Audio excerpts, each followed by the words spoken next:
Good evening to all of you. It's great to see you all back here.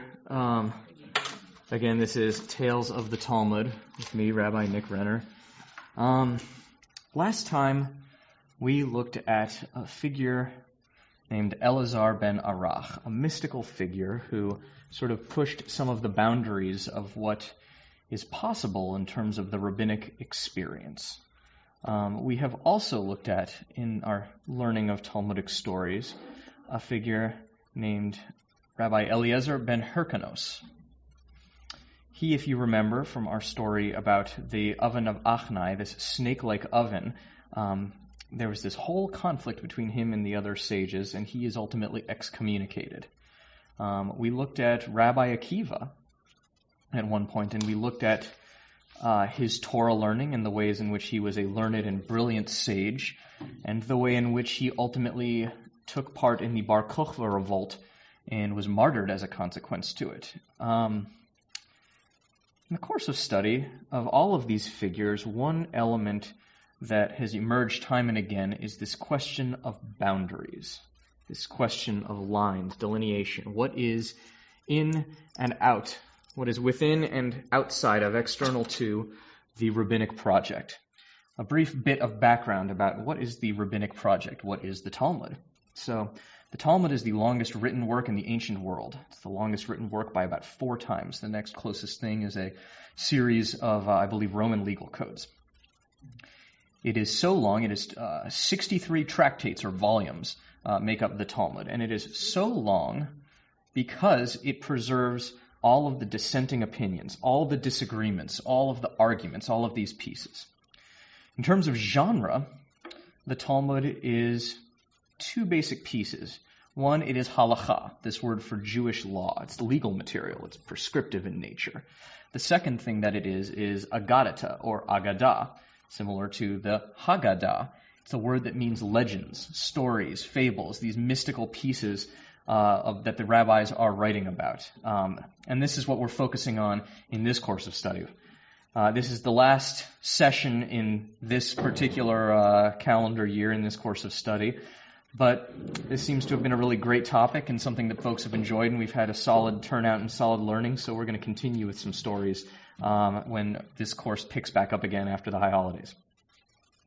So it is these 2 things, the Talmud, halakha and agadah, and we're learning agadah. We're learning the stories in here. These are stories that tell us about the rabbinic perspective, the rabbinic worldview. Who are the rabbis? So the rabbis are what we get historically, the people who emerge as Jewish leadership, and they begin to define Judaism following the destruction of the Second Temple.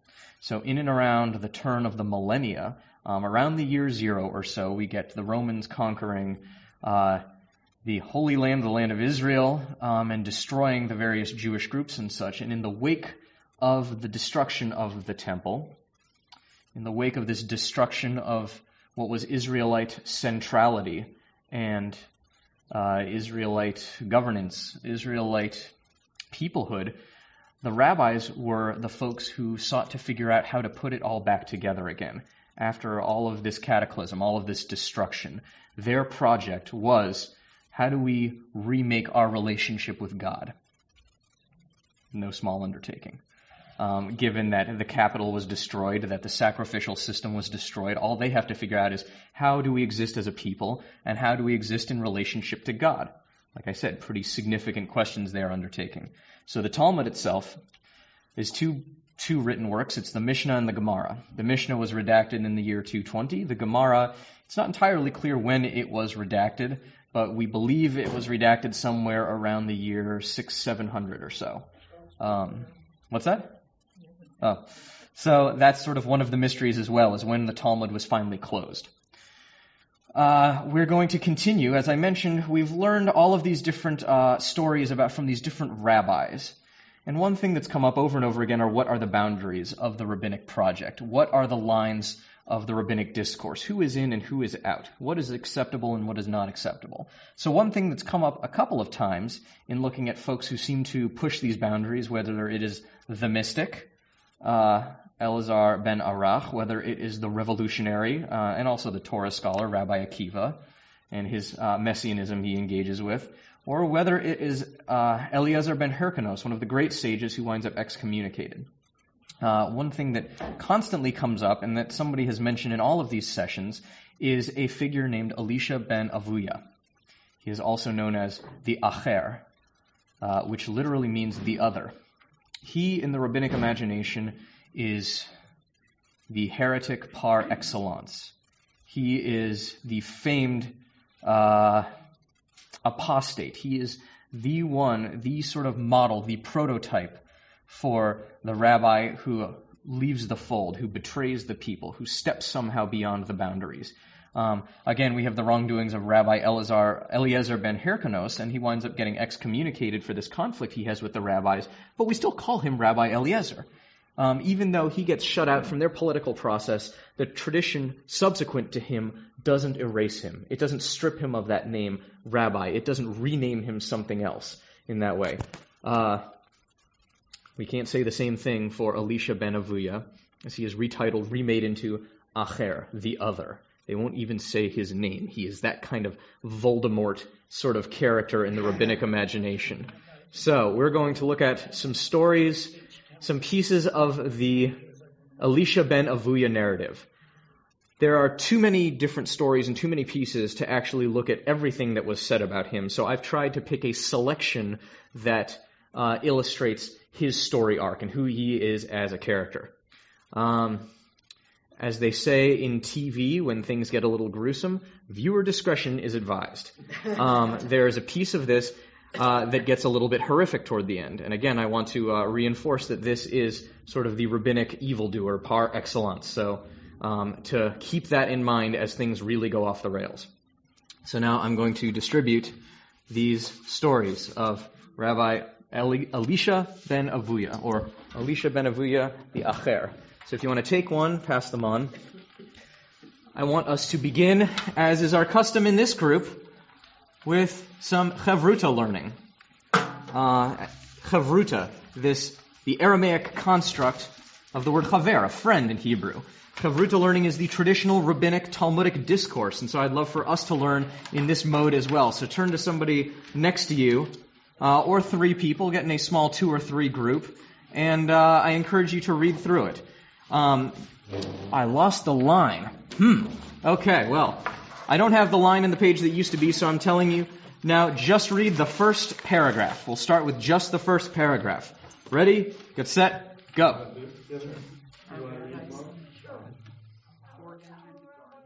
So why don't we come back together and begin unpacking what's going on here? How about that?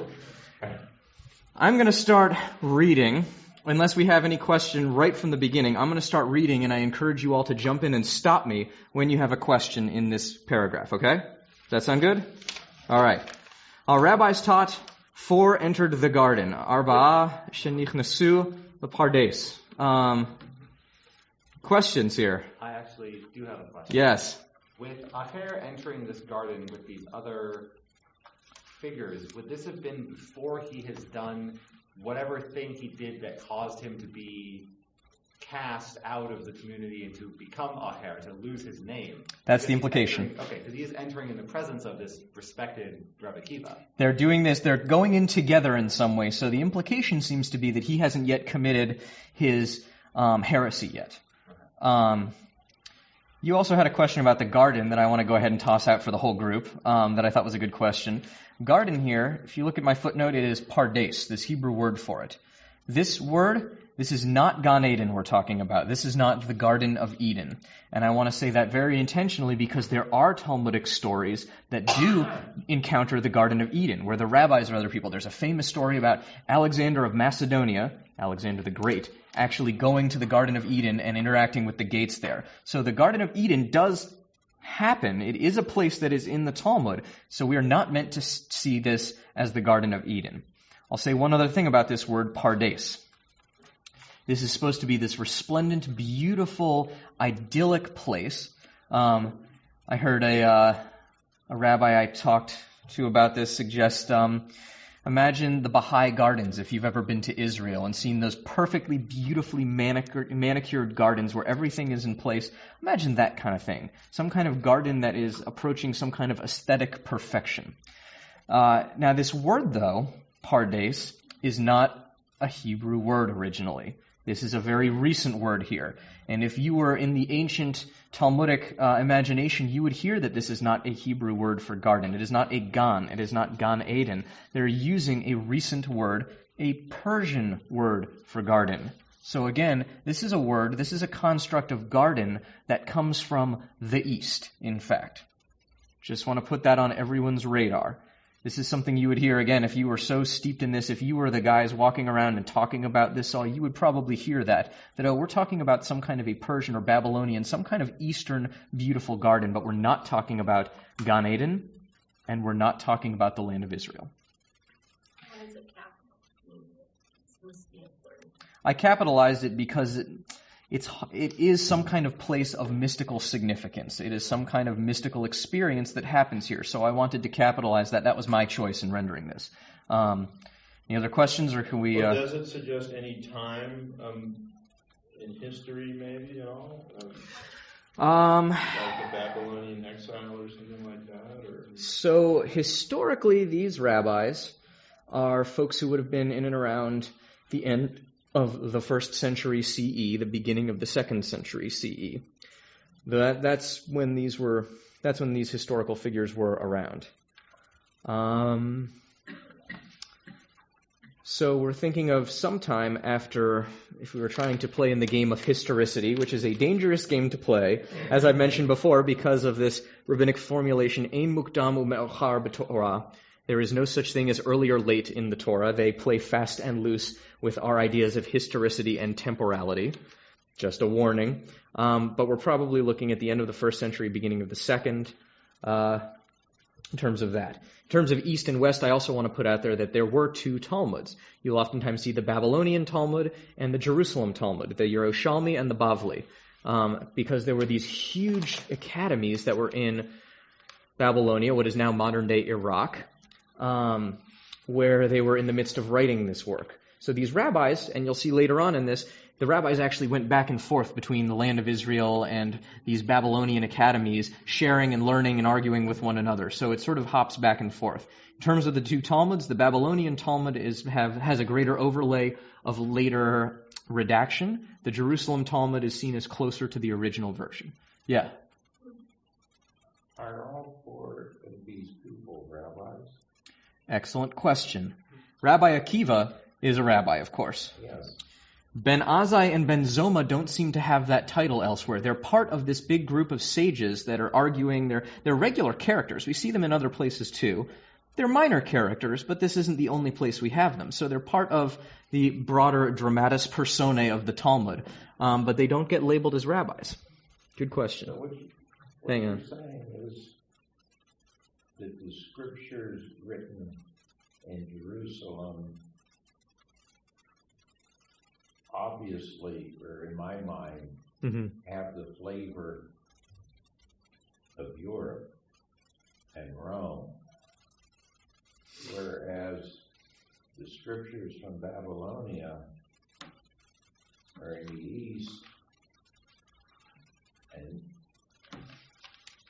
it's like I look at Sephardim and Ashkenazi, they're a different of day and night in my mind. Sure. So I want to say 2 things. First, I probably wouldn't call them scripture, just because scripture oftentimes refers to the Hebrew Bible. And this set of writings is the first, essentially Jewish writing that is not part of the Hebrew Bible and not part of the canon. So this is our first layer of interpretation in that way. So you could call it rabbinic work, you could call it Talmud, Gemara. There are a lot of ways you could refer to it.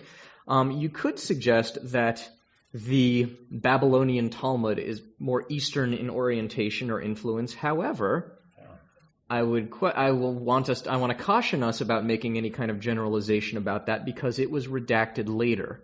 It seems to have more evidence of later rabbis editing it and messing with it and putting their own stamps on it. So on one hand, that makes it easier to read from a contemporary Hebrew standpoint. On the other hand, it probably has a greater stamp of later rabbinic thought on it, some of which might be exactly more European or more Mediterranean in orientation. So you can't necessarily draw an easy geographic distinction in terms of the material itself. Okay. Is Yeah. there a difference Yes. in their content? In some places, yes. Oftentimes they're very similar and very close to the same work. There are some places where it'll be a little bit different. Some places might have different characters or might have a slightly different outcome to a story, but usually the differences are subtle. But it depends. It's hard for me to generalize, actually. Yeah? Do they both, does the Jerusalem Talmud exist? Yes. That's... you don't tend to see that on people's shelves as much because it's not used as sort of the authoritative one, but generally the Babylonian Talmud is seen as the authoritative one for halakha, for more contemporary Talmud study, for even medieval Talmud study. But scholars like to go to the Jerusalem one because they see it as probably being closer to the original voice. So contemporary scholars of this material, as opposed to halachic authorities, might prefer the Jerusalem Talmud. So I want to keep going past this first sentence because we've got a lot to look at here. Ben Azai, Ben Zoma, Acher, and Rabbi Akiva. Rabbi Akiva said to them, "When you arrive at the stones of pure marble, don't say, 'Water, water.' For it is said, 'He that speaks lies shall not be established before my eyes.'" That sort of unintentionally rhymes. It does not rhyme in the original Hebrew. To clarify what that means, Rabbi Akiva is saying, when you see this beautiful polished marble that looks like it could be the surface of water, it looks so glassy, don't call it water. Don't say a lie here. And he quotes Psalm 101, verse 7. You'll find that and this is where I'm getting back to the difference between Talmud and Scripture, the way in which the rabbis make arguments and the way in which they state their claims with authority is to hang those claims and those arguments on biblical verses. So you'll see a slew of footnotes I put here with all the different biblical verses that they're using to speak. They're sort of speaking and making their arguments in biblical verse. That's how much Bible they read. So, gives you some perspective in their worldview, in their language, and the way in which they even express their ideas, is that they know the Torah, the Bible, so well that they express their ideas in its lines and its verses. Questions here? Shall we move on? Got a lot here. All right, good. So, Ben Azai glanced and died. Of him it is said, "Precious in the sight of the Lord is the death of his saints." And we're quoting Psalm 116, verse 15 there. Was it the glanced at? Excellent question. There is something mysterious, there is something powerful about this experience of entering into the garden. It's not clear that he told a lie, as Rabbi Akiva was warning about. It's not clear that he said or did something. As it says about him, he's a saint. God is happy to see this saint die in the eyes of God. There's an interesting piece here. Let me get through the next piece and then we'll come back to it. Ben Zoma glanced and was stricken. That Hebrew there is nifga. If anybody knows contemporary Hebrew, there's this word for to strike, to reach out in this way. A terrorist attack in contemporary Hebrew is pigua. It's the same root as this word I used for stricken. Some scholars translate this word as he glanced and he went insane. He lost his mind. And there's another piece in this that I didn't bring to this conversation that's looking at Ben Zoma after the fact, and a group of students with a rabbi go and try and talk to him, and he says these nonsensical things about the beginning of the world and the waters and God flowing over the waters, and the other rabbi says he is somehow outside. He's lost his mind. So I use this word stricken here as a very literal translation, but you would be well within your rights to say that he's lost his mind. So I want to line the two of those up, because there's a certain parallel. Yeah, go ahead. What are the roots of the word that you translate as glance? Does it have, are there other words what is that word? Heitzitz. What's interesting about that word, this word that acher, this verb for destroyed the shoots, is katzitz. It's almost the same word in the Aramaic here. We're in Aramaic right now because we're reading Gemara. So your Hebrew may not help you here, but it's this word for a quick sort of furtive glance, a peek, if you will. So Ben Azai and Ben Zoma, in contrast, this is an interesting piece, because Ben Zoma's verse afterward, it says, "Of him was said, 'Have you found honey? Eat only what is sufficient for you so you don't get too full and vomit.'" What's remarkable about that verse is there's some kind of implication of wrongdoing as opposed to Ben Azai, who it says God is happy in the death of a real saint. So here we have the two of them. Something bad happens to both of them. One of them dies, though, and one of them lives. I was learning this with my Rabbi Steve Sager, my Rav, in the cosmic sense of the word. I wanted to learn this with him in preparation for talking about it here. And one thing that popped out to me is in this rabbinic era, you get the whole emergence of martyrdom as a phenomena. You get rabbis who are martyred by the Romans. You don't get martyrdom in the same way in a lot of Hebrew Bible. It emerges as a phenomena, and it's seen, the word that we use for it, because we talked about this before, if you remember, Kiddush Hashem, the sanctification of the name. My apologies, we talked about that in Torah study, actually. I'm confusing my groups that I'm learning with. Okay. But this idea of Kiddush Hashem, sanctification of the name, for martyrdom, it's seen as a sort of purification of its own. So this idea that precious is in the sight of the Lord is the death of his saints, the one who dies, it seems like, is uplifted in this way. Ben Azai is uplifted in this verse that they use to eulogize him. The eulogy, not quite eulogy because he's still alive. What happens to Ben Zoma? This verse says there's something wrong here with what he did. Eat your fill of honey, but don't eat too much, otherwise you'll get sick. So it seems like whatever he did in his glance, in his action here, he did too much. He took in too much. He took in more than he should have, and perhaps more than his body or his experience was telling him to take in, past the point of being sick. So he was afflicted in this way. Other questions? Yeah. Well, so the thing they're glancing at, which obviously is not actually specifically stated, Yeah. but they go into the garden to see these stones of pure marble. Right. And marble is very reflective. And reflections are very powerful. So could it be that what they are seeing is a reflection of themselves and perhaps some sort of, divine reflection that shows like what they really are? So in the case of Ben Azai, he's a saint, and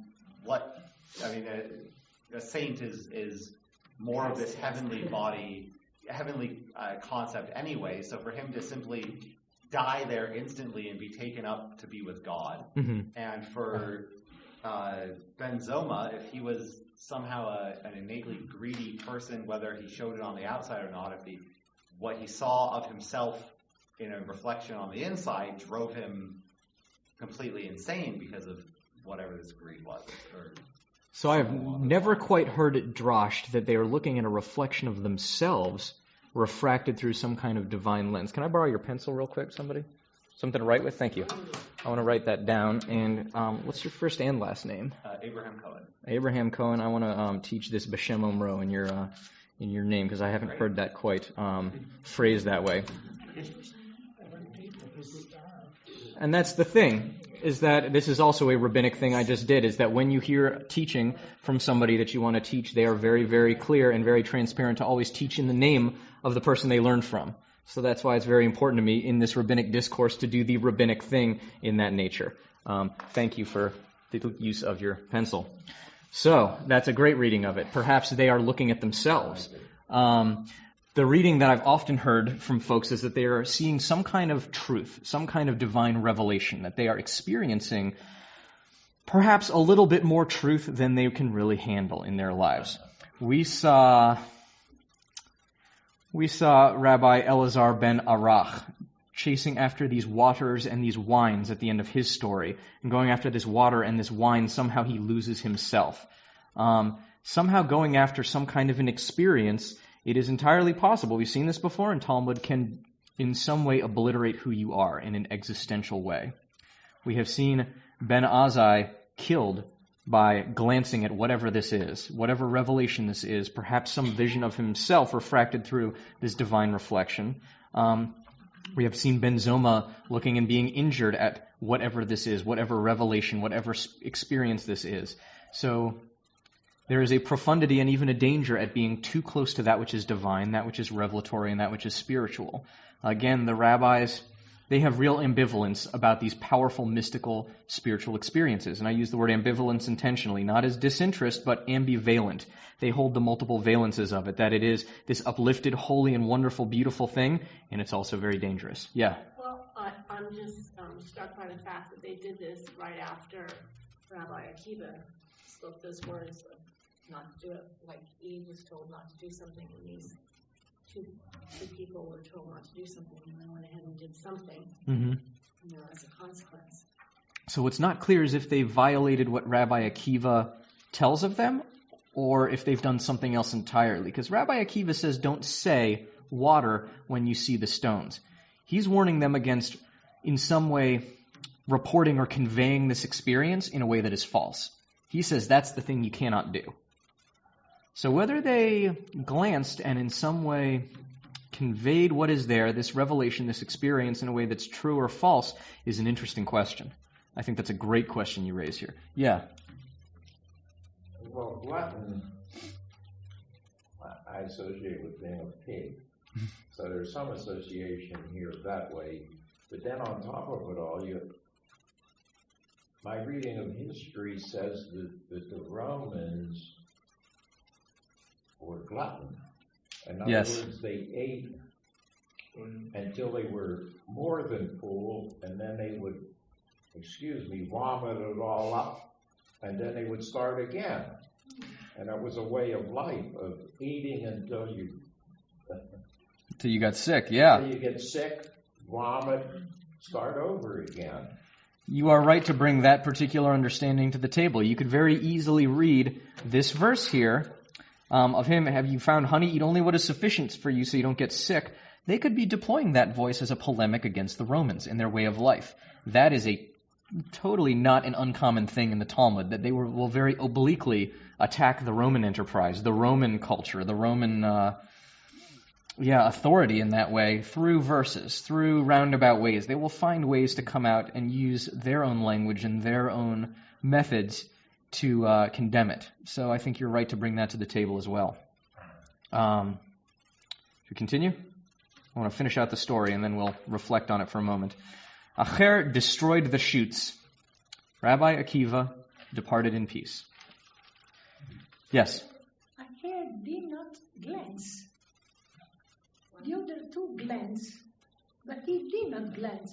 He just destroyed. Whatever he thought that was the cause of the death of the other one. So I'll tell you something interesting here that I didn't put in the page that I was thinking about, but I didn't. I'll read you a piece. So there is another work called Tosefta, which is an earlier version of a lot of these rabbinic works. Tosefta has a slightly different version of this story.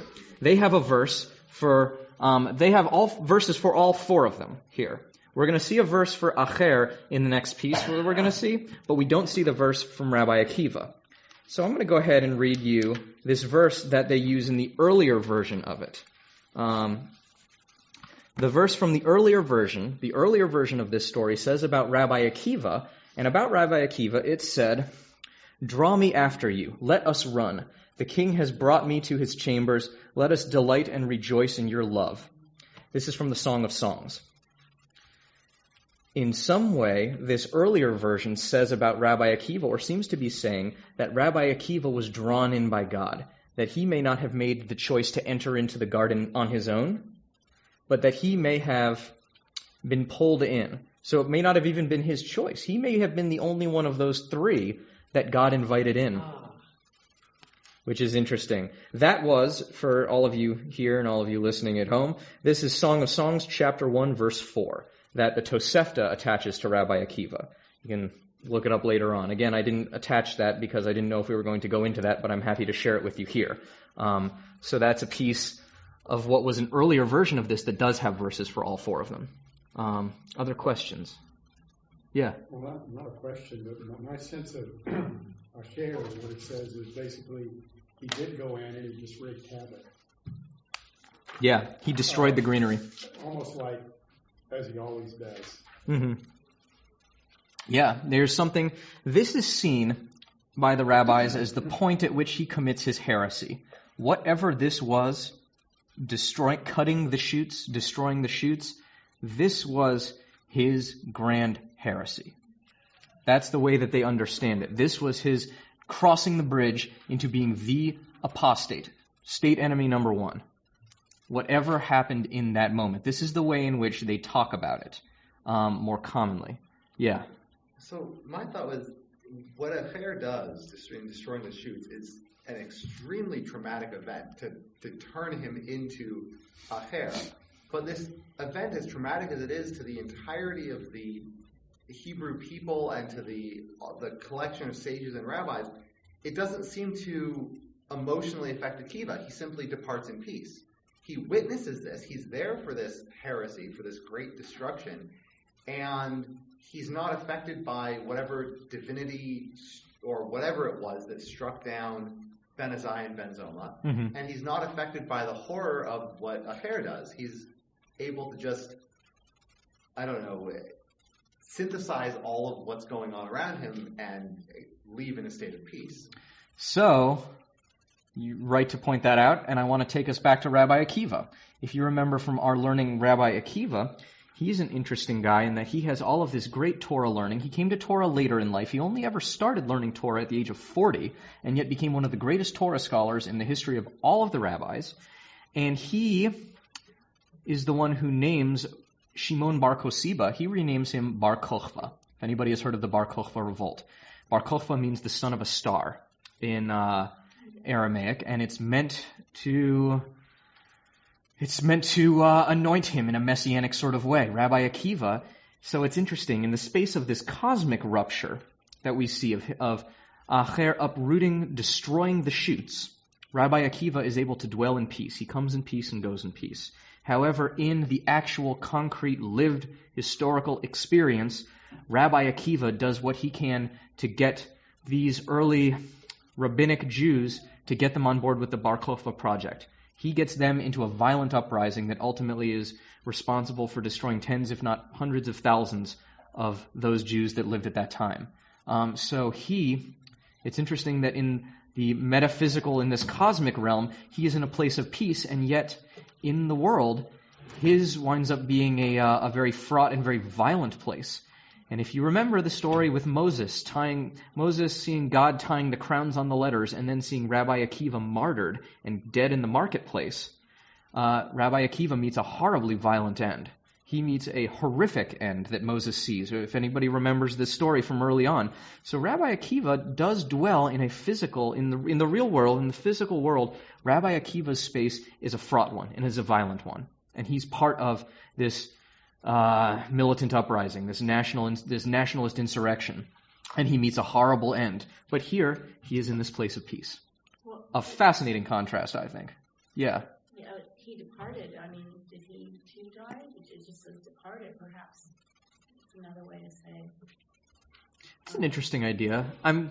My thought is that because this piece is explicit about Azai dying, it says, who he seats the mate.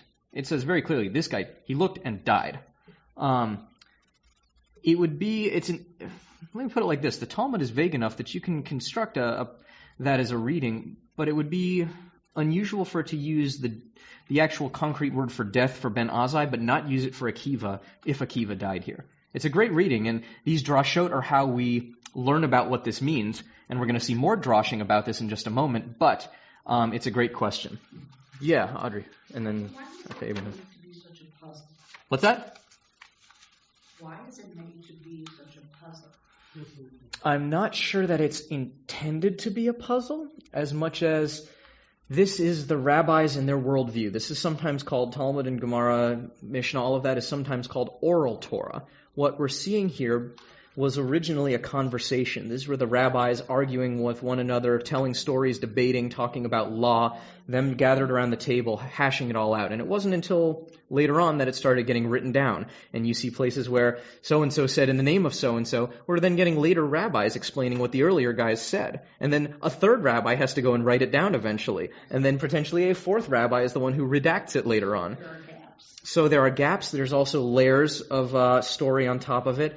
But this is really their conversation, and I want to reinforce that a lot of people don't see this necessarily as the rabbis having a conversation with the people, with the folks in the congregation, with the Jews of the world. No, that this is a pretty elitist thing that's going on. That charge gets leveled at the rabbis with some regularity, that this is an elitist and elite conversation. They did not necessarily intend for other people to have access to this conversation. They might look at me and be upset that I am bringing this to people to actually learn, if they were to come back and see this 2,000 years later. So, yeah, so it's interesting to look at to what extent is this meant for common consumption, because that does get overturned in medieval and early modern Ashkenazi Jewry, where Talmud study is not seen, it's not something you go to answer a question, it's something you do for its own sake. It becomes virtuous in Ashkenazi European Jewry, which is why Talmud study is this iconic thing in the yeshiva to this day. So, there it does get turned over into, all of the Jews in the pews, so to speak. So, who this is meant for, and who is having this conversation, that's a great question to ask. And it's a complicated thing. Other questions about this piece? Because what we're going to get next, the rabbis, of course, you all took a look at that and said, destroyed the shoots, what does that mean? The rabbis are going to ask that same question. They're not content just to read that and say, oh, okay, so now he's a heretic. Fine, he messed up the garden. He messed up the gardening. So they want to know what happens. What does that mean? Exactly what happened there. So, I would invite you to get back with your chavruta and read to the end of the page. The next 2 paragraphs.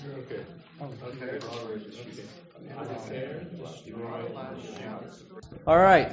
Has everybody gotten a chance to make it through at least to the bottom of the page? Even if your understanding of it is loose or tenuous, that's totally cool. We're going to unpack it all together. Yeah. Well, I just have a question. I was hearing something over there about the name of Metatron. From what I've read, which is not extensive, but most of the angels that are named in the Torah are given the construction of something and then El, of God, like Gabriel and Michael and all of that. And then Metatron has a completely different construction for its name that is not found in any of the other angelic hosts or angels that are given names. So Metatron is probably a more recent angel. This tron suffix there is probably Greek in some way or another. The way in which Metatron's name is spelled in Hebrew, it's spelled with tets instead of tavs, which oftentimes indicates some kind of transliteration. Okay. There are a few little linguistic things you can look at. Use of samech in words is sometimes indicates the same thing. Like we get the name Esther, Queen Esther. Esther, we understand, is probably from Persian. It probably is derived from Ishtar, this goddess of ancient Eastern religion. Ishtar, exactly. And it's spelled again with a samech. It sort of indicates to us that foreignness. Another interesting one, Mordechai, Marduk. Again, we get these interesting parallels with these Persian divinity figures that come in, although that comes in a lot earlier probably than this. So anyone who tries to tell you that all of this material is a closed, hermetically sealed, canonized block of stuff that's just an internal Jewish and Israelite conversation, well, I would take exception to that, because clearly we see the influence and interaction with other cultures and other peoples, if not linguistically, then theologically and thematically. Is there a meaning to the name Metatron, or is it, because like Michael and Gabriel, they're what, voice of God or hand of God for some of them, but does Metatron have a meaning, or is it simply the name of this entity? So you could, in Talmud, it seems to just look like the name of this entity. If you were to try and drosh the Greek a little bit, which I'm hesitant to do based on my understanding of Greek, or lack thereof, think about the word meta. Metaphysical, the meta picture, yes. After or outside of. The grand, the bigger, yes, exactly. So it is an angel separate from or after the other, because in like with the metaphysics, that was the book that came after physics. That was right. Where it's referred to as metaphysics. So I want to say 2 things. If we're looking at this historically, you could probably draw a very interesting etymology and history based on that name. For these people who are experiencing this in this story, I want to caution us against reading that.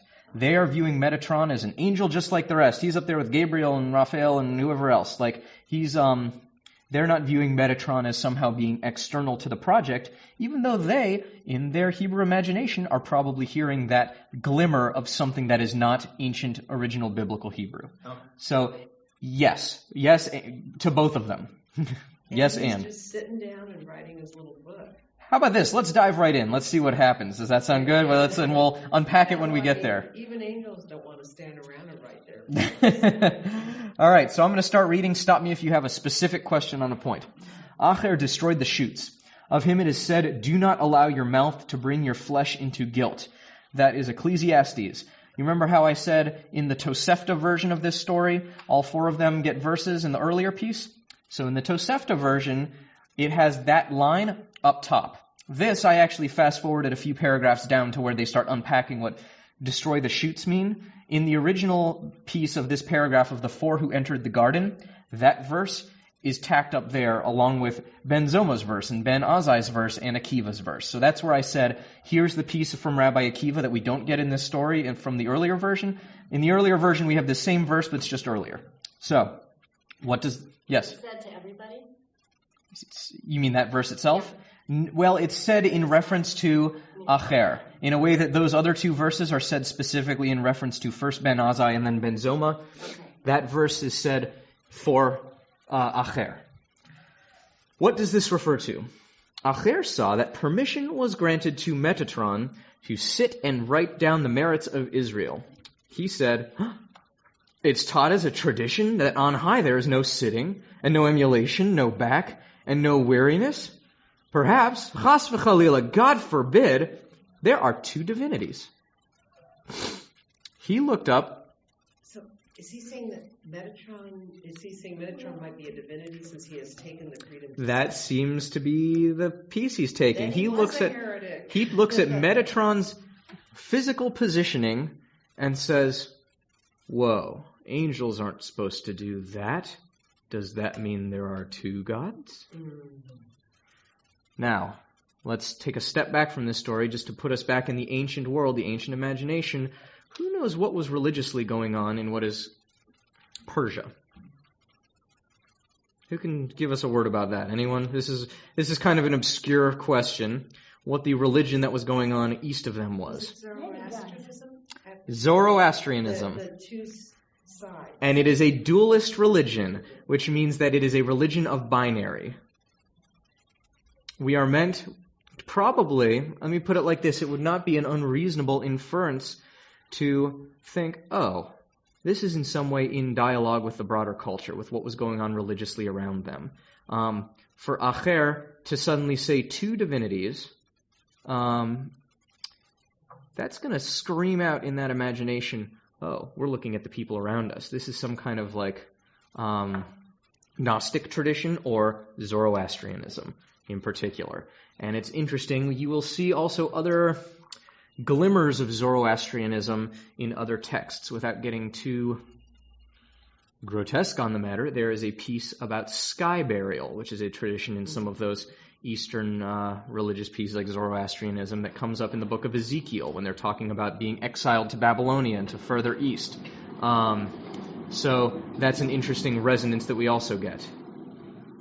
So, again, not hermetically sealed. Cultures interacting with one another. Yes? So if we're having these glimpses into the Eastern religions, and you mentioned that this garden, the Pardes, may have been from that Eastern language and Eastern culture. I mean, there were the famous gardens of Babylon. I mean, they were the most considered one of the wonders of the world since Lost. But I mean, could that be the garden? I mean, this garden that was supposed to be something that was one of the most beautiful things in the world, the most magnificent things in the world. I'm not going to suggest yes or no simply because I have no idea about the dating of the Hanging Gardens of Babylonia. It makes me want to go look it up, though. That's a great question because I don't know. And it's a good question. And then the other thing I would suggest is if there is a tradition of these stunning, wondrous gardens, perhaps this could have been some kind of proto-garden that they had in mind. I don't know. It's a good question. Yeah, Robert. You mentioned that at the time there was a fair amount of back and forth, traveling back and forth between Israel, Jerusalem, or whatever, and Babylonia by the rabbis. Mm-hmm. But I thought there was also quite a bit of tension in that regard. Those in Israel thinking that those who fled I see what you're saying. To Persia were wrong to have done so, and the right thing to do was to have stayed, etc. Great question. So that was not the tension I thought you were going with, but that's cool. Okay. No, that's totally cool. It's a great question. What's the tension that I missed? Well, I was wondering if you were referring to tensions between different great powers that existed at that time and the sort of occupying powers on the ground in these different places. No, I was referring to The tension between those communities, the Jewish communities. So at this time in history, it seems that those communities have a good relationship. The tension you're referring to, we get much more during the return, which is when, this is in the Hebrew Bible now, so we're going back, about 500 some years-ish in the Hebrew Bible, 500 BCE, before the Common Era, when the first temple was destroyed in 586. It was destroyed by the Babylonians.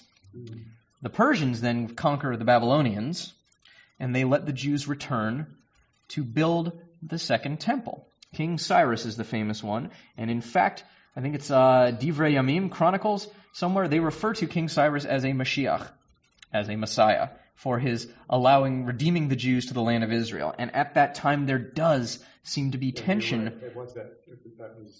Yes, exactly, between the Jews that returned to... 400 or 500 years earlier. Exactly. He gave the Jews a choice.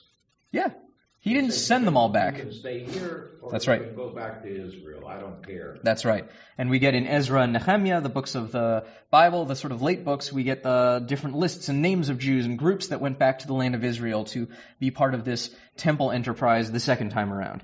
Those communities did have a little bit more tension about who was choosing to return and who was staying in exile in Babylonia.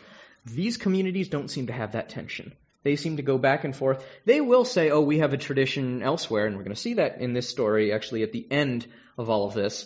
We'll see that interplay between the two, but they don't seem to have the tension that's earlier. But a good question, because that does exist in our Hebrew Bible. I just want to say that I'm kind of tripping a little bit. With the Don McLean song, By the Waters of Babylon, we lay down and wept and all that. So that's Lamentations. Is that Lamentations? Yeah, that's... And then I thought about this beginning thing of Mayim. It's kind of going back, but I'm just thinking about water. So for whatever that's worth, it's amazing actually how these little conversations are bringing up, the gardens and Babylon and everything over and over again. And with water, let's return for just a moment to Elazar ben Arach, the Ma'ayan Mitgaber, the ever-flowing spring, and that he chased the waters all the way to the point of losing himself. That we do get waters somehow attached to mysticism and this spirituality and these extreme kind of experiences, as we saw in the work of the chariot, the Maaseh Merkavah. He is this figure that's all about water. He, in all of his imagery, all of his stories, all of that, we keep coming back to water with him. So the fact that it says, when you see stone, don't say water, there's a lot you could connect there. As I was learning with my Rabbi Sager earlier today, we were talking about, the more of these stories you read, the more they kind of hyperlink to one another. If you think about it in terms of like Wikipedia pages, the more of these you learn, the more suddenly you see a word like water there, you could click on it and suddenly it takes you to Elazar ben Arach. The whole thing begins building its own semantic network of stories, of inferences, of connections between all of these different rabbis and the broader rabbinic project. So that's sort of what we're doing here, one step at a time. But you're right to connect those dots. That's absolutely the right thing to do in reading this. I want to continue here because we've got plenty to go through. At this, they led Metatron forth and punished him with 60 fiery lashes, saying to him, "Why did you not rise before Elisha when you saw him?" Who's the they? Probably some other group of the angelic host. It would be awfully bold to assert that these sages are somehow have the reshut, the authority to take Metatron out behind the shed and give him a beating. So this is probably some other angelic group. That is the they. But this is a great line. I like this.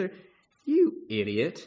Why didn't you get up so he didn't see you? Because if he hadn't seen you, then he wouldn't have thought there are two gods. Why didn't you just stand up when he was coming? Which to me is really funny. You really hear like the human voice in this. It's not even that. This is what was interesting to me actually learning this earlier with Rabbi Sager was Metatron is given permission to sit down. Somehow there is some kind of divine permission that he receives. Metatron didn't just do this of his own initiative. And he doesn't get punished for sitting down. He gets punished for letting Elisha see him sitting down. That he got caught. He doesn't get punished for doing it. This is the funny thing to me. Yeah, go ahead. So my other question is, in what state are Metatron and Acher existing that they interact in such a way that Acher, he's hiking in the mountains and walks around a corner and there's Metatron sitting, this massive angel writing down the merits of Israel? You know, you'd imagine this would be something done in heaven where, Metatron doesn't need to be physically looking. And how do you look at an entire nation unless you're on some incredibly high elevation? Where does Acher just walk around the corner and bump into him? So you remember in that story about Rabbi Eliezer ben Hyrcanos and the snake oven and whatnot, at the end of it when they go to hear what God's response is, that gets reported by Elijah. Eliyahu Hanavi, Elijah the prophet. One of the other rabbis, Rabbi Natan, asks him, "Hey Elijah, what did God have to say about that?" Another example, in the Akiva stories, Moshe gets mystically whisked off of Mount Sinai, Har Sinai, to suddenly appear, through space and time in the back of Rabbi Akiva's Beit Midrash, in the back of Rabbi Akiva's classroom. Clearly the lines of space and time and the different planes of existence and heaven, the rabbis seem to be able to stride between these. That's something that seems to be common to these stories, is that they can go ask Eliyahu Hanavi, Elijah the prophet, about this stuff. Or Elijah the prophet just appears in some kind of thing, and they may not even know it's Elijah the prophet. Here, the Acher, Elisha ben Avuya, is off doing whatever he does, off in his own experience. Perhaps, I'm going to suggest a reading here, and y'all can feel free to disagree with me. If we are looking at this garden story, if he is going and looking at this pure stone, this polished marble that is pure, and it is reflecting some kind of experience back, perhaps when he goes into that experience, what he's seeing is Metatron sitting and writing. Perhaps what is reflected back to him, both of those things through that vision, through that reflection, perhaps what comes back to him, whether it's his own reflection, great reading, or it's some other kind of experience in the Pardes, the traditional reading, what somehow comes back to him is he sees Metatron sitting and writing the merits of Israel.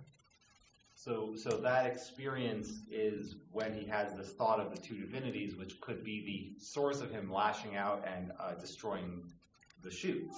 Yep. So, or him asserting the divinity, that there are two divinities. Is the destruction of the shoots? That could be too. Yeah. But he did not glance. But he did not glance. He did not glance. That's right. It doesn't say that he glanced. He did not glance. So you can make that argument that no, this experience with Metatron was a different experience. This didn't happen in the Pardes. Because he did not glance. I'll tell you what. Maybe it wasn't through glancing. Maybe he was just walking around in the garden and saw this. I'm not sure exactly what it is. I think that whatever happened in the Pardes. I think that his destruction of the shoots is either in response to seeing two divinities, or that somehow experiencing and expressing that there are two gods is an act of destroying the shoots. His asserting that in the world constitutes destroying the garden in that way. That's the reading I would suggest, and it's ambiguous enough that I would invite you to argue with it. Argument is the backbone of the rabbinic enterprise in that way.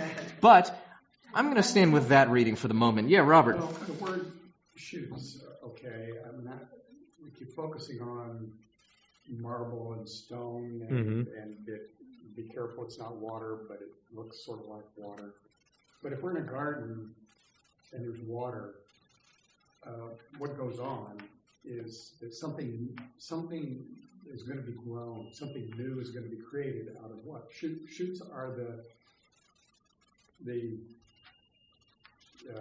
little sprouting bits. The beginning of the creation of what comes out of the garden comes from the shoots.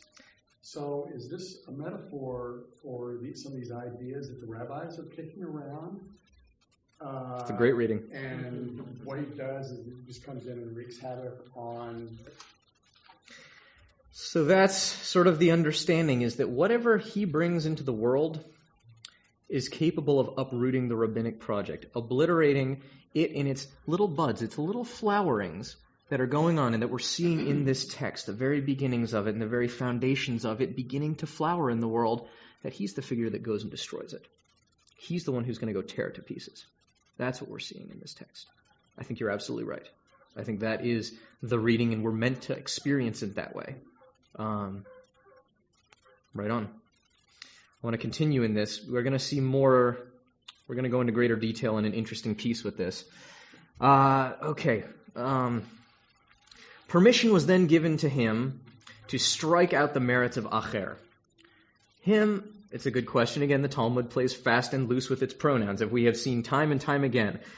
You could read that as being Metatron, actually. Metatron gets to retaliate against... What? That's what I thought it was. He's writing down the merits of Israel, and okay, get rid of him. Exactly. Scratch him from the list. What other possibility would there be? Anyone else have a different reading of it? Then we'll go with that one for now. I agree with you. I think that's it, but I've heard other interpretations of it. That's sort of the one that I would go with, though. A bat kol went forth and said, "Return, you backsliding children, except Acher."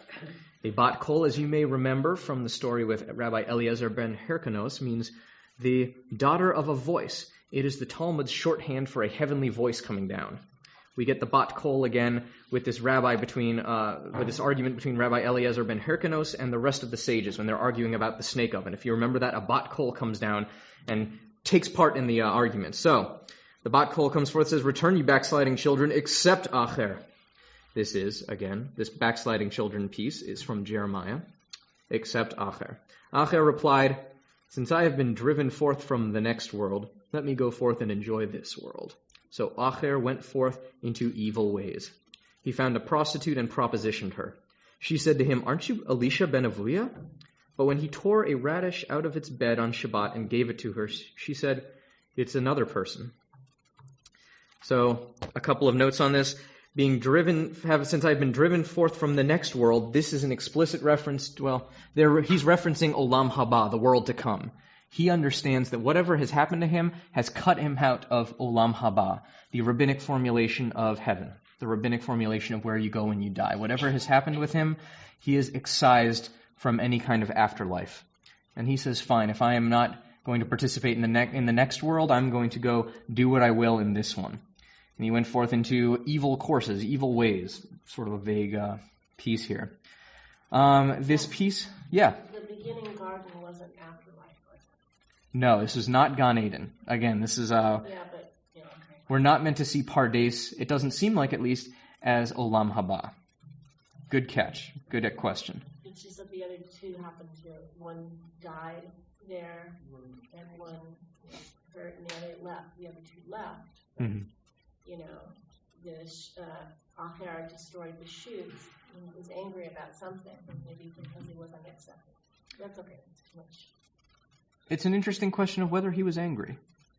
Because we'll see him get angry. But here he seems to simply be stating what is fact and what he is present with. We'll see him get angry, though, soon. Yeah. So my question is, the backsliding children, is this referring to the angelic host and Metatron who are having this sort of squabble? Because the only characters present at this point are the angel or Metatron, the they who whip Metatron, which we're assuming are an angelic host, and Acher, who's specifically excluded from this concept of squabbling children. Great question. So is this God chastising his angels for their behavior, or probably not? This piece in Jeremiah is exhorting the people to repent.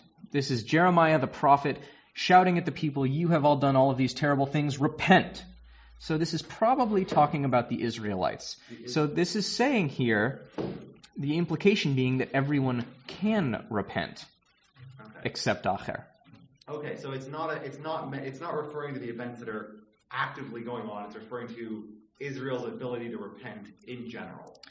And that what has happened with Acher has placed him outside of that ability. Yeah. Acher cannot do tshuva. Acher cannot do repentance in that way. He cannot return from what has happened. Holidays, when we would be recounting our sins to absolve ourselves and from our promises, he would be not allowed to absolve. The Bat Kol has come down and said, you don't get to be part of that. You're not in the book of life, in the book of remembrance.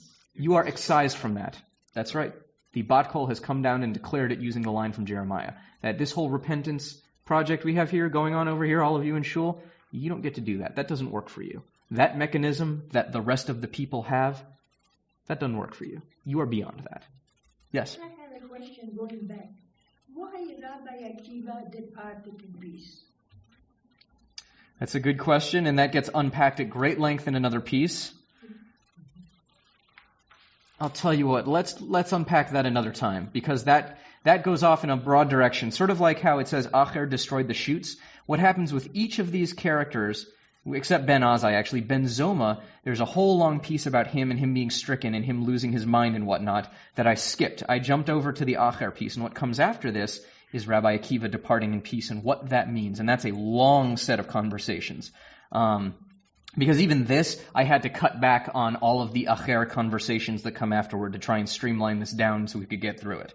So I want to go ahead and put a bookmark in that conversation for the moment, but it's a good question. So this piece, the way it ends is so remarkable. Aren't you Elisha ben Avuya? And what he does in response is uproots, tears up this radish growing up, this little, flowering sprout out of the ground. He uproots it for the radish on Shabbat, which is prohibited. It's one of the categories of malachot, prohibited work on Shabbat. So he doesn't even say anything. He just shows, watch, here, I break Shabbat. Look at me. That's what he does. And she says, oh, this is Acher. This is another person. This is the other, which is where that word Acher comes in. She literally says, her response is, oh, this is Acher. Yeah. Yes, that footnote I have at the end, this another person, this other, literally what she says is, oh, this is Acher. I don't know if this is relevant, but the only examples I know of where people get new names, usually God does it, several times in the Torah. Is this common? It really just happens a lot, and it's not odd that it's not God giving somebody a new name. That's not too strange. Again, to return to Rabbi Akiva renaming Shimon ben Kosiba to Bar Kochva. Okay. He gets renamed as part of his messianic, militaristic figure. So it happens, is what I'll say. So here we have his apostasy laid out, that it is this cosmic thing, and then he is named by this simple act of uprooting something. Again, an amazing parallel to uprooting, to destroying the shoots. Exactly. We see him physically do that on Shabbat to demonstrate that no, he is in fact not Elisha ben Avuya, he is Acher. He's someone else. And the implication is that the prostitute is actually the first person to give him that name? Yeah. That being the implication. We see them putting the name in. They're retroactively putting in the name Acher for a lot of this piece because they know that he's the Acher, but they're saying, okay, where does Acher come from? This seems to be their explanation for why he's called that. Yeah. So the society that Acher would have been living in at this time, yeah, would it have been predominantly Hebrew with some integration of other peoples in there? Would it have been where he was living, would everyone have been Jewish and just have known this, or would it have been slightly more integrated? It would have been more integrated. Okay, because it was already that point where it was not necessarily majority, but there was a seriously significant Jewish population, but there were other people who had filtered in from trade routes and... Put it like this, if you see an Arab or Palestinian Christian in Jerusalem, it's not an unusual thing to have different populations and such. And if he sees someone in a black hat with the shtreimel and the payas hanging down, he probably knows that guy's not going to drive on Shabbat. Okay. There's a certain degree of coexistence and knowing the customs of other folks and knowing and being in the same place together. So the prostitute would know that this yanking of the thing is a symbol of him not considering himself to be... Not being the great sage Elisha ben Avuya. Okay. Yeah, and go ahead. Well, so just coincidentally, I finished As a Driven Leaf this week, so I can't get that story out of my mind. But I don't know the real the stories that these come from. And so, are there other stories where Elisha ben Abuya is Elisha ben Abuya and not Acher? I mean, are there some before stories before he was Acher? Not much. Much more of it is after the fact and talking about who he is afterward and what he does and what he says. There is some, but not much. I mean, As a Driven Leaf, it's a wonderful book, and I would recommend it to each and every one of you here if you want to read some modern midrash on who is Elisha ben Avuya. A whole book about Elisha ben Avuya and Rabbi Meir. At this point, I would love us to get to our big dramatic conclusion. Turn the page.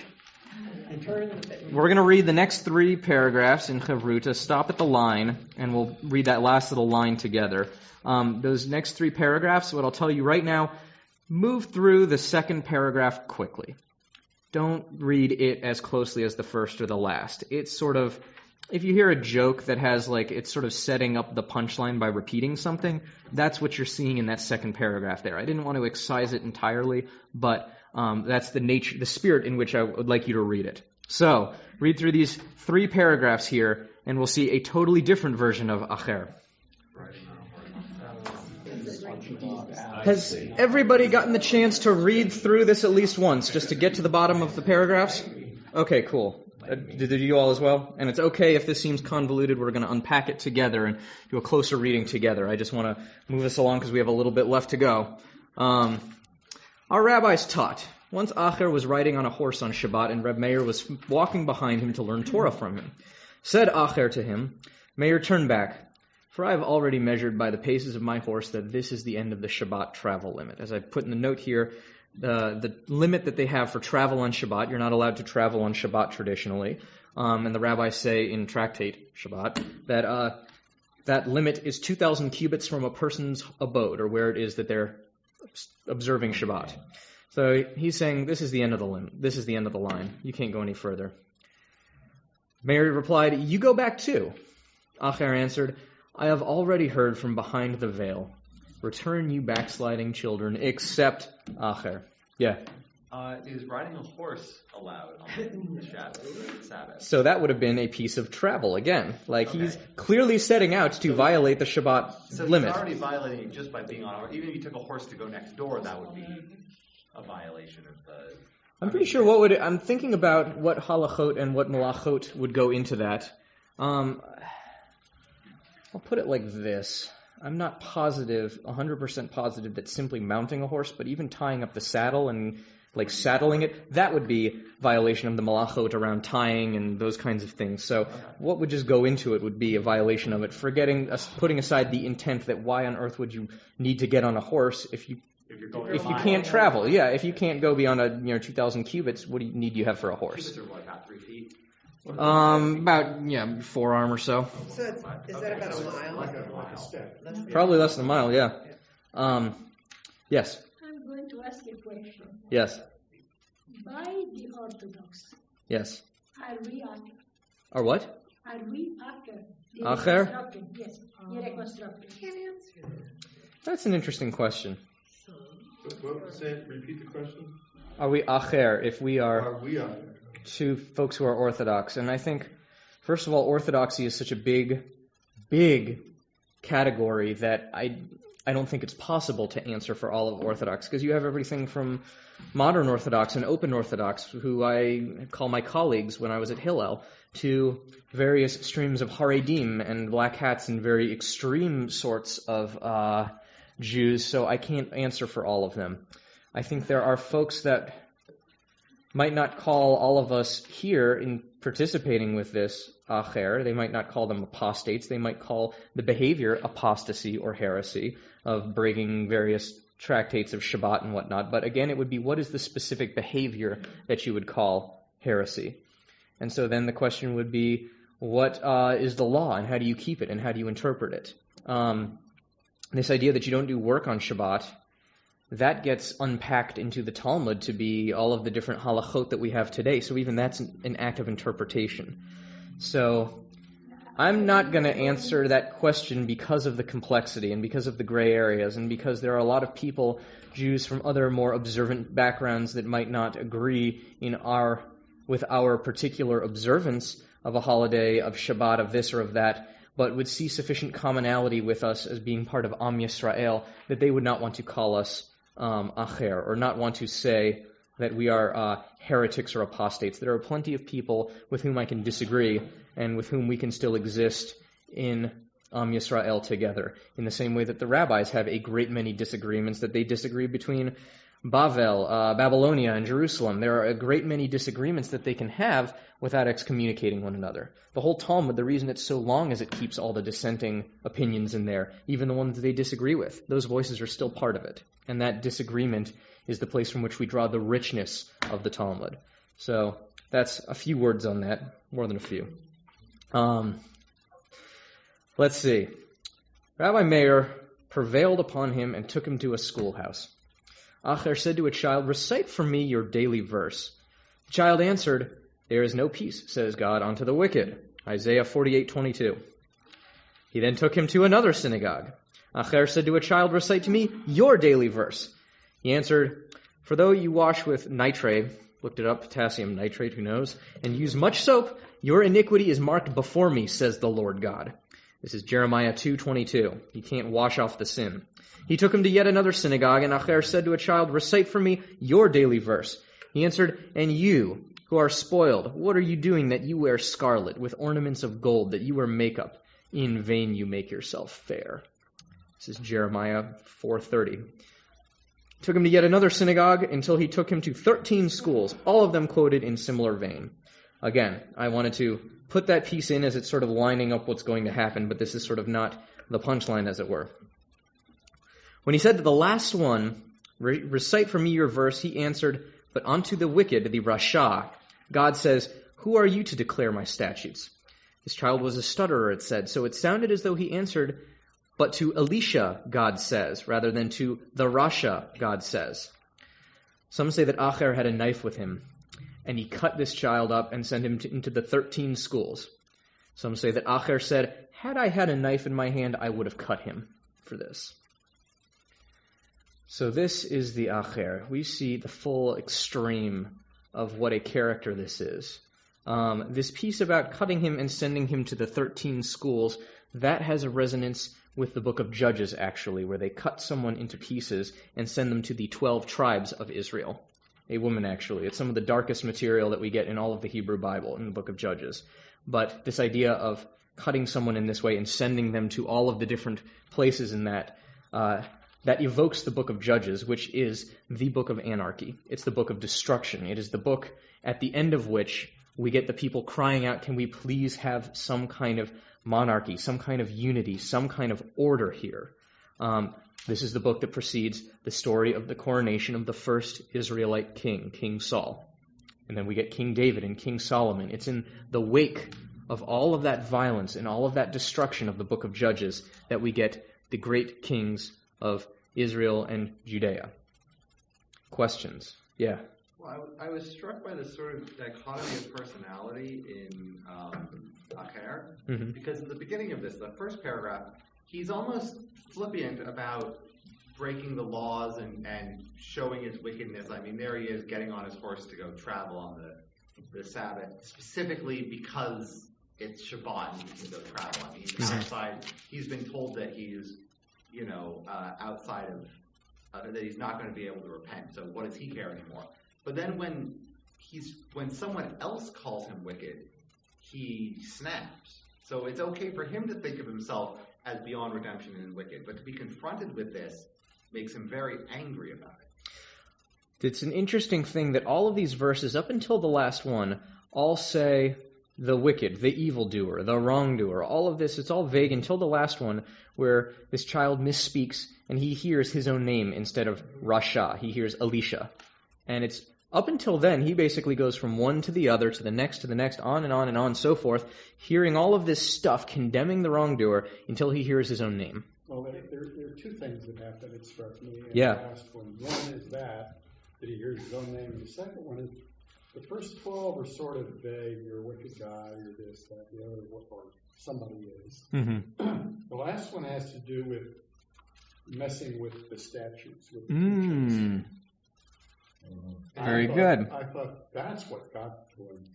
When he was teaching Torah in the beginning, even after he's become a Acher, after he's become this apostate, there's still a rabbi who is trying to learn Torah from this outlaw. Yep. Reb Meir is still learning from him. Let's go ahead and read this very last piece. We'll read it all together. I don't think we need to do this in Chavrut. It's a very short piece. I'm skipping to the end of a big chunk all about Reb Meir and this other debate and whatnot. This is all in Tractate Chagiga, by the way. This story takes place just after the one of Elazar ben Arach reciting the Maaseh Merkavah, that mystical stuff, and all of the angels and the trees come down and all of that. This story takes place right after that. The Arba'ah Shenichnasu LePardes, the 4 that enter into Pardes. Continuing down to the bottom, this is about toward the end of them talking about Acher in this piece. So I'm fast-forwarding more. But how did Reb Meir learn Torah at the mouth of Acher? When Rav Dimi came to Babylonia, he said, in the West, they say Reb Meir ate the date and threw the seed away. There's another piece right underneath that where it talks about, it says the same thing. He says he ate the pomegranate and threw the peel away.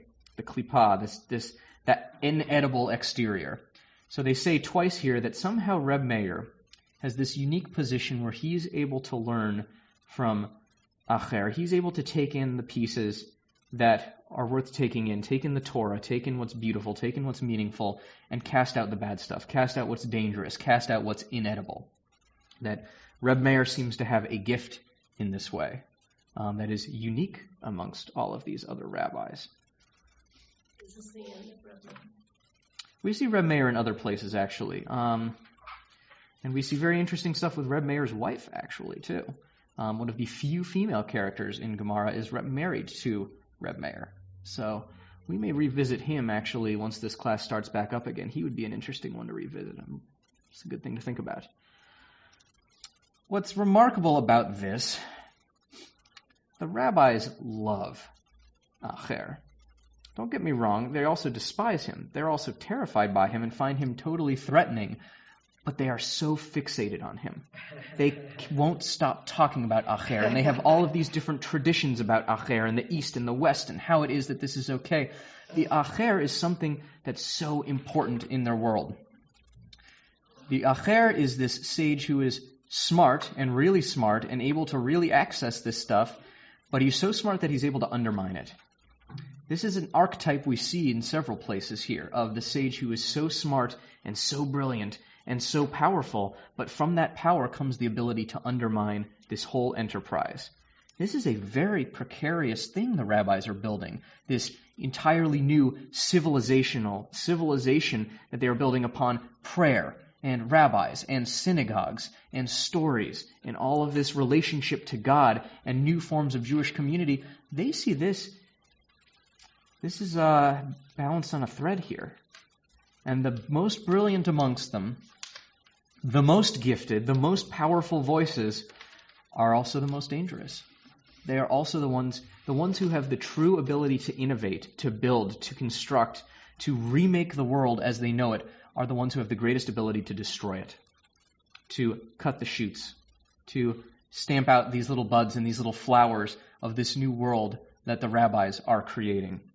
They are enormously threatened by Acher. Won't even speak his name, and yet they just keep talking about him over and over and over again. They're not letting that one go. And there's this interesting attachment to him. And in addition, not for nothing, Reb Meir never abandoned him. Up to the end we see this piece. There's another piece that's interesting about Acher and Reb Meir, and that smoke emerges from their graves when both of them die. This idea that they are even linked in death, that Reb Meir doesn't cut him loose, even after all of this. And, not for nothing, he is renamed the Acher. He is completely outside of the rabbinic project. Everybody can do tshuva. Everybody can do repentance except you. You can't come back. You are outside of all the mechanisms we have for returning to God. But Reb Meir keeps learning Torah from him. And there is a later piece about, well, does God repeat the sayings of Reb Meir, and maybe it's because Reb Meir continued, maybe God doesn't because Reb Meir continued to learn from Acher. But so there's some ambivalence about it again, but they never strip his title of rabbi. They never excommunicate Reb Meir. Reb Meir continues to learn Torah from him, and he still is within the project. He's still within the whole enterprise. I want to tell you something that's amazing, actually. There's a line in Tractate Sanhedrin, another piece of Talmud that talks about a Zaken Mamre, a rebellious elder, somebody who is an elder within the community, a wise person who is rebellious. And he has some big intellectual idea that stumps the court, stumps everybody. He takes his idea and appeals it to a higher and higher court. He continues taking it all the way up. This is in Sanhedrin, the 11th chapter. It's page 86b. If there's legal imagination to settle whatever this rebellious elder is doing, they settle it. But eventually, this gets to the Great Sanhedrin, the rabbinic high court of 70 sages, of the highest of the high, of the entire rabbinic project. If this rebellious elder, he's got something that's so brilliant, but they can't resolve it at the earlier levels, it eventually winds up before the Great Sanhedrin. And what they say, they will write some kind of new precedent. They will author some kind of decision. Now, here's the thing. If he disagrees with their decision, he has to accept it. In terms of practice, what Tractate Sanhedrin says is, in his own practice and what he does, the Zaken Mamre, the rebellious elder, has to go by the ruling of the Sanhedrin. However, in his own school and with his own students, the Zaken Mamre can continue to teach his own innovation. He can't practice it, but he can continue to teach this thing that has been banned by the Great Sanhedrin. What it says is, if he practices it, however, the punishment is death. It's capital punishment. You execute the Zaken Mamre if the guy somehow practices whatever his thing is that's beyond the legal imagination. But if he teaches it, you can continue teaching it and nothing happens to him. He's totally allowed to teach this innovation. This, in some ways, is this entire rabbinic tension. They have to innovate, and they have to expand the limits of Judaism after the destruction of the temple. Their world as they know it, this sacrificial system, all that they have come from has been destroyed utterly. Their project is to innovate, to create, to expand, and to push their boundaries. That is what is there for them. And yet it's possible to go too far. You can push the boundaries too far. You can cross the line. But they recognize inherent in the rabbinic project is this tension. This is what it's about. You have to innovate. You have to push. You always have to be striving for what is new and what's going to be on the frontier here. And that's a really dangerous enterprise. That is an incredibly dangerous enterprise, and that can get you into deep trouble very quickly. So here's what they say. This is the balancing act they have, is that you always have to be thinking, and you always have to be teaching. You always have to be pushing, and they recognize that it's scary. That this is a scary world out there, and you can lose your way. You can lose yourself. You can steer your community into something that is dangerous.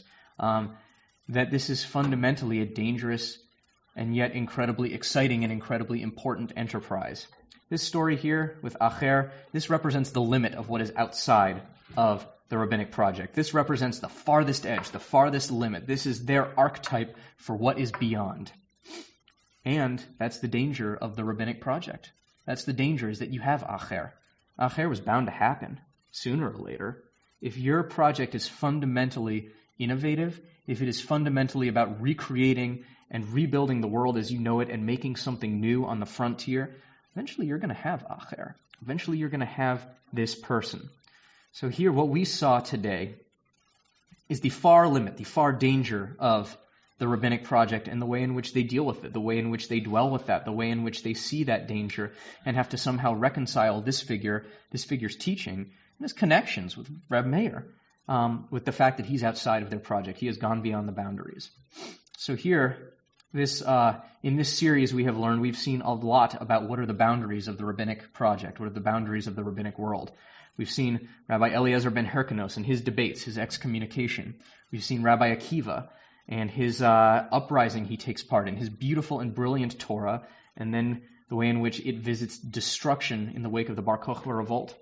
We have seen Elazar ben Arach and his pieces, his innovations, his spirituality, his going off into the realms in these faraway places that are spiritual. And now we have seen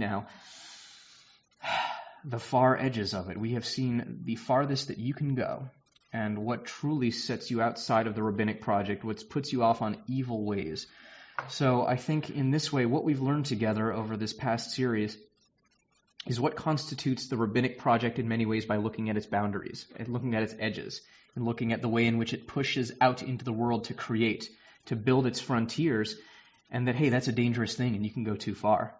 That said, I want to give you all the kavanah that this is part of what Judaism is today, and this is how it is that we continue and we build on the legacy of the rabbinic project. Ours is not a Judaism of nostalgia, of simply trying to retain or remember or just stick to whatever were the ways of the ancestors. For us to truly be within the rabbinic project and to live this into the world is to continue to innovate, to continue to build, to continue to not just think about what happened in the last century, in the last 50 years, the destructions, the joys, all of these things that have befallen the Jewish people in the 20th century. To be part of the rabbinic project and to live into the legacy of it is to try and imagine what's the next 50 years of Judaism going to look like? What's the next Jewish century going to look like? What will Judaism look like in 500 years? I promise you it'll be unrecognizable, just as they wouldn't recognize what our Judaism looks like, just as Moses didn't recognize the Judaism of Rabbi Akiva that we saw. But the rabbinic project is to look forward in that way and to continue, in spite of the dangers, in spite of what is challenging, to continue to innovate and push at the frontiers. So I want to say it's been wonderful learning with all of you over this, semester, this series, over this year, and I look forward to continuing the conversation with all of you and all of you who are listening out there in podcast land. I want to thank you all for being part of this learning. Thank you. Thank you.